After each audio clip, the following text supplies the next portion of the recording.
Bu men, Merdan. Bu bo'lsa Krona. Kronani ko'z bilan ko'rgili bo'lmaydi. U bakmi kichik, ko'rish uchun mikroskop deydigan asbob kerak bo'ldi. Kronaning qiyofati mana bundoq. U kichikligiga bakmay odamlarni kasal qilib qo'ya oladi.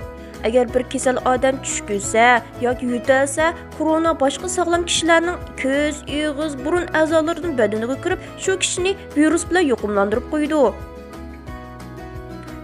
Bolalar bo'lsa qizib, yutilib qoldi. Cho'nglarmi va yoshanganlarmi qattiqroq og'rib qoldi. Mening sog'lom bir bola bo'g'im bor.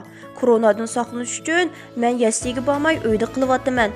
Tuqqanlarim bilan telefon orqali ko'rsam bo'ladi. Do'stlarim bilan hozircha sirtga chiqib o'ynasam bo'lmaydi. Dadam, opamlarmi men bilan ko'proq vaqtni uyda o'tkazib Şənbə yakshanbalik dala faoliyatlarimizni boshqa vaqtlarga surdik. Lekin hozir o'yinchiqlarimni o'ynashga, kitob o'qishga nurg'un vaqtim bor.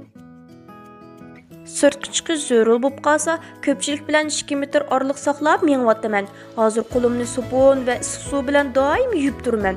Shunda qilsam, koronani yuvib chiqarib yetalayman. Agar boshqalar bilan uchrashib qolsam, "Assalomu alaykum, yaxshimisiz?" debla ahvollashaman. Qo'l berishib emas. Anglasam, korona qo'l yashashni bek yoqtirdi ekan. Agar orliq qo'ysam, korona menga yiqilishamaydi.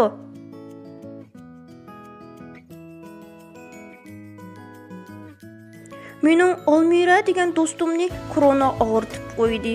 U hozir uydan sirtga chiqmay davolanishi kerak. Buni karantin deymiz ekan. Men uning bilan telefonlashdim. U o'zining barbara saqlayotganligini aytdi.